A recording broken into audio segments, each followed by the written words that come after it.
Welcome to Nice and Blunt. My name is Adam Arancio, and it's time to look ahead to week 2 and make some win-loss picks for every game. But before we do that, I got to own up to a terrible record in week 1. Holy shit, this was an ugly, ugly week of predictions for yours truly. There were 3 upsets. I predicted none of them, so I was wrong on the Patriots winning. That was a big shock. I was wrong about the Steelers winning. That one probably should have known better. And then I was also wrong on the Cowboys winning. Their defense still looks elite. So that's already 3 L's out the way. And the 4 upsets I did predict were all incorrect as well. So I went 8-7. Those other 4 games I missed on were Baltimore over the Chiefs. And they were at least close to covering the spread, if not for a toe out of bounds. But I blame Lamar Jackson. He completely missed a wide open Zay Flowers in the end zone. That was a terrible throw. So that one didn't work out. The Chiefs won. I also took the Colts over Houston, and the only interception of the game was thrown by Anthony Richardson. That was the difference. They did cover the spread. They lost by 2, but they did not win straight up. So that one was wrong. And then holy shit, I was so off base with the Panthers. The Saints hung 47 in division, and I'm not fully ready to admit the fact that the Saints are a good team. I still think they're bad. I just think the Panthers are just so fucking horrible. Oh my God. Bryce Young is not an NFL athlete. So, wow. That was atrocious. Their defense was ass, and we'll see. Maybe the Saints are better than I give them credit for, at least in week 1. That was definitely the fact. So I will take the L on that one. I also picked Denver to beat Seattle, and on the road, that was probably one of my bolder takes of the week. At halftime, it didn't look too bad. They were up 10-9. They had 2 safeties. That was comical. The Seahawks O-line is shit, but the Seahawks defense looked really good, especially in the second half. They leaned on Kenneth Walker. However, it was a 1-score game, and if not for a penalty, they might have had to punt and give the Broncos a chance for a game-winning drive. So I was wrong. The Seahawks did win, and I did not give them enough credit. So I went 8-7. Very, very rough. We'll see about that Niners-Jets game. I did take the Niners to win, and I'm really hoping I'm right so that I maintain above 500. I'm hoping to go 9-7, but yikes, that is not good. Not impressive to go 8-7. You guys, on the other hand, you guys pretty much all stayed with most of the favorites this week. You guys were wrong about the Ravens, just barely. It was as close as it can get, 51-49 in favor of the Ravens. You guys agreed with me. Technically, the majority was on my side, and we were collectively wrong about that one. But we all picked Atlanta. They were the favorites. They lost. You guys were wrong about that. You guys heavily picked the Bengals. Everyone was on the Bengals. There were a few people, only 9%, that went Patriots, and wow, that 9% was correct. That was probably one of the biggest shocks of the week. And then you guys also took the Browns by a slimmer margin this time, but those were the 4 games that the audience was wrong about in the polls, and you guys had a far more impressive record than I did. You went 11-4, mostly just sticking with the favorites, and it did work out in your favor. So you guys have 3 more wins than I do through week 1. We all are on the Niners. We'll see how that turns out when the week is over. But against the spread, I did not do well either. I do not have anything to write home about. Nothing impressive. And I went 0-3-1. Technically, the Broncos did cover, but it's a push. The line was -6 when I posted it. So I will not give myself the win on that one. It is a tie. And then I was dead wrong about the Panthers. That didn't work out. The Ravens nearly covered, but it did not happen because the toe was out of bounds. And then the Rams did go into overtime, but lost by 6 points in actuality. So that is an L as well. I should have just given you the Colts plus 2.5. I should have just stuck to my gut. But the only game I probably would have taken out in that situation would have probably been the Broncos. So it didn't really matter. And it was all pretty ugly nothing to be impressed with. So I learned my lesson. Let's hope that I can have a better record in week 2. Let's move on to my win-loss picks this week. Today is Monday, September 9th, so maybe it's misguided to make this video ahead of time, but I like to get out of the way, kind of give you an idea for not only the audience as well as myself on how I see these games shaking out for my rankings the rest of the week. So that's why I make this video on Monday. Let's get into it. Let's see what I'm predicting for week 2. I will be taking the Dolphins at home against the Bills. The Bills are so Josh Allen reliant. Dalton Kincaid was completely irrelevant in that win. And honestly, at halftime, it felt like the Cardinals had a shot to win that game straight up. So I think Miami in division at home in September, the heat's going to be a factor, and I do think they will get the win. I trust them.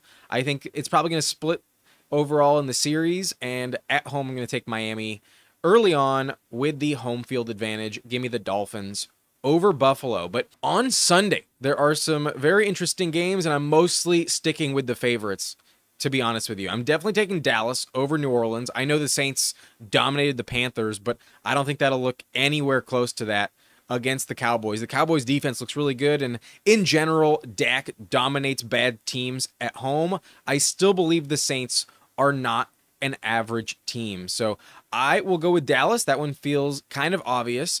In Detroit, though, I'm going to stick with the Lions. A bit of a rematch revenge game for the Bucks after that playoff loss, but I think it's irrelevant, especially with the home field advantage. I will take Jared Goff and the Lions. They looked pretty good. Jameson Williams was phenomenal in week 1. So I will take Detroit. I do not think Tampa was like really put to a significant test on defense against the Commanders, and the Lions defense is pretty solid. Their secondary is better than last year, and their run defense is still really good. So I'm going to take the Lions. I think that one will be a comfortable win by Detroit. But in Green Bay, tough loss for them with no Jordan Love. That's going to be a difficult situation. Hopefully Love can get back in 3 weeks. That will impact some of their playoff seeding viability. I hope it doesn't cost them. I think they'll be okay in the long run. However, this week, I'm definitely going with Anthony Richardson and the Colts. I think on the road over Malik Willis, that is a mismatch. Give me Indianapolis at Green Bay. They should win pretty comfortably. But in Tennessee, I will not be taking Will Levis. I know we have not seen the Jets play as of this recording, but I trust their defense. Even if Aaron Rodgers gets hurt in week 1, I would still think that Tyrod Taylor can beat the Tennessee Titans. Will Levis, with 3 turnovers, looked atrocious. They coughed up a 17-0 lead against Chicago, and the Jets defense is even better, in my opinion, than the Bears defense. So I'm definitely taking New York. Give me the Jets. And then in Minnesota, I'm very tempted to go with the Vikings. In all honesty, it wouldn't shock me if the Vikings win, because the Vikings have not lost at home against the Niners since 1992. They are 7-0 in this matchup when the game is in Minnesota. So last year, we saw them take care of business against the Niners as well. It was kind of a dominant win, but this year, without TJ Hawkinson, with Sam Darnold, I don't think I'm going to trust them. I'm going to go with the Niners, and inevitably, it's not a shock for that trend to be changed. So yes, we have not seen the Niners as of this recording. Maybe they look like shit on Monday night, but I do believe in their defense. I think they have the better roster, and they also know some of Sam Darnold's weaknesses. He was their backup last season. So if they lose tonight, they're going to be very motivated to bounce back, but I do think they win tonight. I think the Niners start 2-0. I have them beating the Vikings in Minnesota, but I think that game will be closer than most people think. I am taking San Francisco, though. Give me the Niners on the road. In New England, though, I am not picking them to win 2 games in a row. I know that Seattle has to travel. Their offensive line is bad, but their defense looked really good, in my opinion. The Seahawks defense will be a problem for a lot of teams, and the Patriots, I think, kind of lucked out with very weird chemistry and no like real receivers for Joe Burrow to connect with. Like Jamar Chase was pretty mediocre, and if T. Higgins had played, I think the Bengals would have won over New England. So New England shocked us in week 1. I don't think it happens again. Even at home, I will be giving them the L. I'm going to take Seattle, and I think Kenneth Walker is the big difference here. Walker looks really good, and that defense will keep them afloat. Give me Seattle on the road in week 2. In Washington, though, I will be taking Jaden Daniels and the Commanders. There were a few bright spots on offense, specifically with the run game. Like, there were almost no receivers that got going for Washington. It was kind of all Jaden Daniels and the running backs. Even in the passing game, it was all checkdowns to RBs. But I do not trust Daniel Jones at all. I think Daniel Jones will be losing his job, and I think the Giants are a bottom 3 team this year. So I will take Washington, especially in DC. I think they have the advantage. I will take Dan Quinn over Brian Daboll, and I trust the Commanders' offense more than the Giants. The Giants are probably going to struggle to score 10 points once again like they did against the Vikings. So give me Washington. That one I feel pretty good about. The Commanders over the Giants. But in Carolina, holy shit, no fucking chance am I taking the Panthers over my Chargers. Chargers O-line is dominant. Holy shit, Joe Alt was fantastic. So I trust them. Their run game looks really good with J.K. Dobbins. He does not have the burst to finish off those 50-yard house calls, but still there's going to be some big gains in that run game inevitably with Jim Harbaugh. I trust the coaching. I trust Justin Herbert. By far and away the better team. The Carolina Panthers just look like dog shit. So no fucking chance that the Panthers win here. Give me the Chargers with confidence. And then in Jacksonville, damn, the Jags nearly had the win over Miami. It slipped through their fingers, and that was a tough loss. They were up with 17 points at halftime, and they didn't score again in the second half. I think that'll turn itself around in week 2. The Browns looked bad. The Browns offense is ass. I think Deshaun Watson really is going to have some struggles, and with no David Njoku for a while, that's not good. I will take Jacksonville. I think it might have just been the Cowboys defense just being so good, but I think the Jags defense looked better than I expected week 1, and especially at home, I will give it to Jacksonville. I do think they have the better Clemson quarterback on their roster. So give me Trevor Lawrence over Deshaun Watson. I'm taking the Jags at home. And then in Baltimore, I know I'm picking a lot of favorites so far, but I do not see the Ravens losing to Las Vegas, especially at home. I know that Gardner Minshew beat Baltimore in overtime last season with the Colts, but the Raiders, I just have no faith in. We're probably going to see a Devontae Adams trade if these losses rack up by the time we hit week 5. I don't think Adams will be comfortable staying in Vegas. So Raiders have a solid defense, but I'm not going to trust them. I'm definitely going with Baltimore. Within a mini bye to prepare, they will not lose 2 in a row. Give me John Harbaugh, Lamar Jackson to get it done. Isaiah Likely looked really good. So give me Baltimore for sure.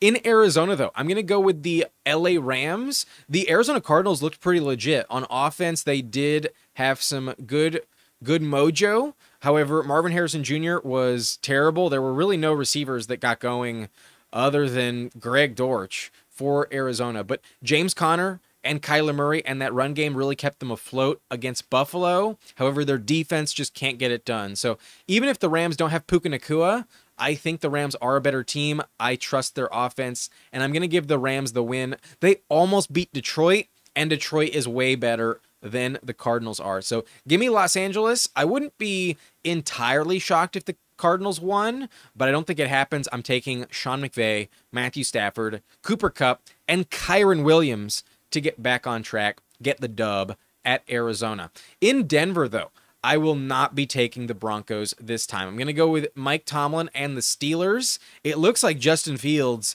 is going to remain the quarterback. Even if Russell Wilson gets healthy, I do not think he gets the start now that Fields has full reign on this quarterback job. So I do think they're a bit more dynamic with Fields under center. And as much as I kind of wanted to see Sean Payton against Russell Wilson, just don't think we're going to get it. And I'm going to trust the Steelers defense in this one. I did not trust the Seahawks defense, and that was misguided. I will take Pittsburgh over Denver, but it's going to be a close one. I don't think it's going to be like a massive win. I think the Steelers might win just like last week, where they don't score a single touchdown and it's all field goals, but it's enough to get the job done. So Pittsburgh on the road gets the win over Bo Nix and Denver. There's just not enough weapons with the Broncos to make me feel confident. That's not going to happen. So give me Pittsburgh on the road. And then in Kansas City, I want to go with the Bengals. I really want that to happen, but I don't think T. Higgins plays. Maybe he does, but I just don't see it happening. And maybe the Bengals like really turn it around, but they just look so fucking bad in week 1. This game is in Kansas City as well, and it is no longer Burrowhead. I will be taking the Kansas City Chiefs. Xavier Worthy looks like a nightmare to stop. So I will take the Chiefs. A little extra time to prepare as well. Not going to happen for Joe Burrow. The Bengals start 0-2. The Chiefs start 2-0. And maybe the Chiefs were the better bet for that number 1 seed after all. So Chiefs win over Cincinnati.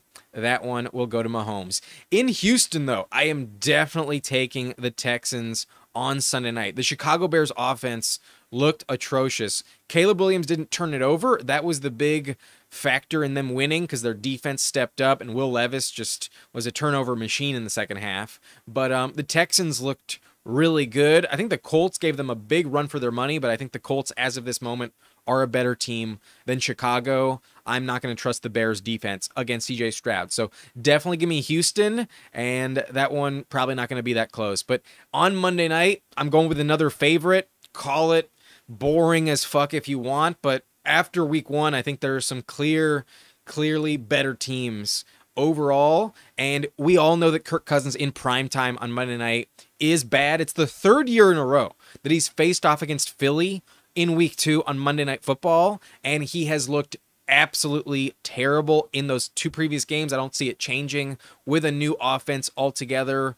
All they got to do is shut down Drake London, and Bijan can't do it all himself. Kyle Pitts did score a touchdown, but he barely did anything else against the Steelers. So I will take Philly. I think their defense looked decent, especially against the run against the Packers. And if they don't turn it over like crazy, then the Eagles should cruise to victory. I do not see the Falcons winning this at all. So give me Philly. And yeah, I'm going with pretty much consensus favorites here. But on Thursday night, it is a bit of a toss-up. I will be taking Miami over Buffalo. I'm definitely taking Dallas at home over the Saints. Give me Detroit at home over Tampa. I will take the Colts over Green Bay with no Jordan Love. I'll take the Jets over Will Levis pretty comfortably. I kind of want to take Sam Darnold, but I will not. I will take the Niners on the road over the Vikings. Give me the Seahawks on the road over the Patriots. The Commanders at home over the Giants. The Chargers with confidence over Carolina. The Jags in maybe a close game over the Browns. The Baltimore Ravens in probably blowout fashion over the Raiders. The Rams in a bit of a close one over Arizona. The Steelers in a low-scoring game over Denver on the road. The Chiefs at home over Cincinnati. The Texans at home over Chicago. And lastly, the Eagles at home over Atlanta. So we'll see who actually pulls off the upset this week, but I think it's kind of going to be like week 1, not many upsets overall, and I do think it's kind of chalk in week 2. But in terms of my picks against the spread, I'm very tempted to go with the Jets -4, but because we haven't seen them, I will avoid that pick. I'm going to take 5 other ones where I'm mostly still sticking with the favorites. I'm going to take the Colts -3.5. I think that number will be going up. Get it while you can. The Colts -3.5 is a pretty safe bet over Malik Willis, in my opinion. But I think the Vikings keep it close. I don't think they lose by more than a touchdown. And the line is big enough for me to bite. So I will take Minnesota +5.5. I think it's more of a field goal type of game. And I could be totally off base here, but I think Sam Darnold keeps them competitive with Justin Jefferson and hopefully a healthy Jordan Addison. But Aaron Jones, I think, will play decent in this one in the passing game. But Minnesota +5.5, I will take the points for them to cover the spread. But Seattle will definitely win over New England by a comfortable margin, and the line I do expect to be going up. It's currently -3.5, and I think Seattle wins by more than a touchdown. Give me Seattle -3.5. In Kansas City, though, this might be risky as fuck, but I'm going to bite on the Bengals and the points. As I'm recording, the line is actually even going up more than I expected, so I'll take the -6 line. I think the Bengals don't lose by more than a touchdown. I think they do keep it somewhat close. I don't think they win, but I will take a -6 line for this video. I think they will bounce back. I don't think they're as terrible as week 1 would have suggested. So I do think the Chiefs win, but give me the Bengals and the points. I think they covered the spread. And then lastly, I'm taking Philly to blow out the Falcons. The Falcons offense did not impress me, and Kirk Cousins does crumble dramatically in prime time. So Philly's favored by 6 here, and I think they win by more than a full touchdown. I will take Philly -6. So those are my picks. The Colts -3.5, the Vikings +5.5, Seattle -3.5, Bengals +6, and the Eagles -6. So that's it for this video. If you enjoyed, hit that like button. As always, subscribe to the channel for more content like this. I will see you next time. My name is Adam Rancho. Thank you for watching. Nice and blunt.